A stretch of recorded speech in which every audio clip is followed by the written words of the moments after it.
Bienvenue dans cette vidéo, aujourd'hui on va parler de l'huile essentielle de vanille de doTERRA. Je suis hyper heureuse que cette huile essentielle rentre enfin dans la collection permanente. Elle était sortie aux États-Unis, on l'attendait en Europe et on l'a depuis le mois dernier et elle rentre dans la collection permanente, donc elle ne disparaît plus, c'est absolument génial.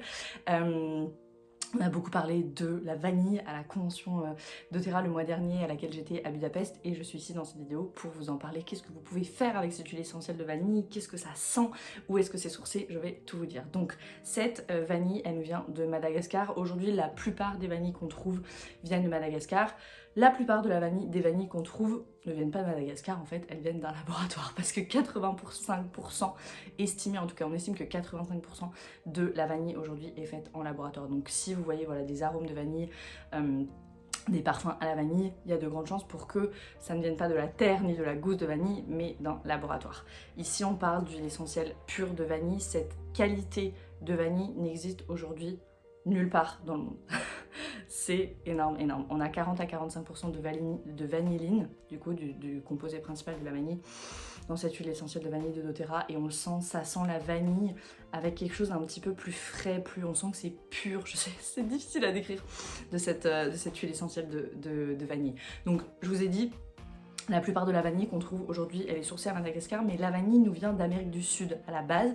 Et on ne sait pas trop pourquoi, dans l'histoire, ça a été importé à Madagascar. Le problème, c'est que la vanille, elle est pollinisée par une abeille seulement, un type d'abeille, qui nous vient du Mexique. Et donc aujourd'hui, toute la vanille à Madagascar doit être pollinisée à la main. Donc elle est pollinisée avec des petits bâtons comme ça de bambou.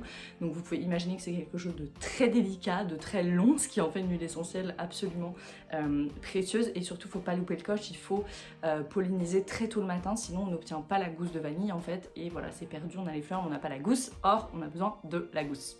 L'extraction que choisit doTERRA pour la vanille, c'est une extraction au CO2, donc c'est une extraction qui est beaucoup plus propre, beaucoup plus clean que ce qu'on peut trouver, voilà, que d'autres extractions à base de produits chimiques. Et c'est une extraction qui est aussi durable parce que le gaz qui sort de l'extraction peut être réutilisé. Donc vraiment quelque chose de clean et de durable aussi sur le procédé d'extraction de cette huile essentielle à partir des gousses de vanille. Maintenant, 6 utilisations de cette huile essentielle.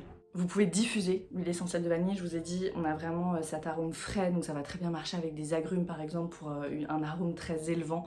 Ça sent la vanille, vous savez, c'est cette odeur très ronde, très sucrée, donc c'est magnifique dans le diffuseur, c'est magnifique aussi dans un bain. La vanille, elle est super pour la peau, donc dans un bain, troisième utilisation, vous pouvez le mettre dans une lotion aussi. Voilà, si vous avez une lotion assez neutre, clean dans la composition, ajoutez quelques gouttes de vanille et vous avez voilà, une lotion absolument géniale pour les enfants comme pour les adultes, c'est super, voilà, c'est magnifique au niveau de l'odeur.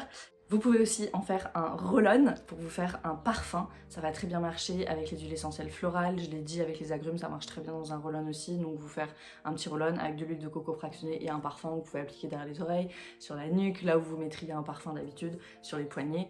En cuisine aussi bien sûr, l'huile essentielle de vanille, j'en suis à 5 ou 6 utilisations, j'en ai 5 pour vous je crois. En cuisine, je vous conseille si vous voulez avoir les meilleurs résultats avec cette huile de vanille, vous pouvez la mettre voilà, en pâtisserie, dans des biscuits, des gâteaux, etc. Mais si vous voulez les meilleurs résultats, je vous conseille de la mettre après, donc plutôt voilà, dans un yaourt.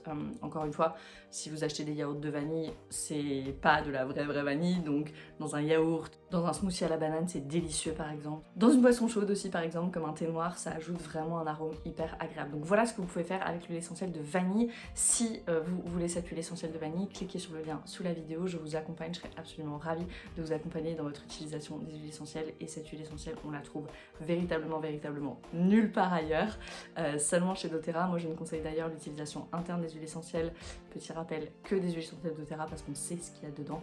Donc si vous voulez commencer à intégrer, à utiliser cette huile essentielle de vanille, contactez-moi et cliquez sur les liens sous la vidéo.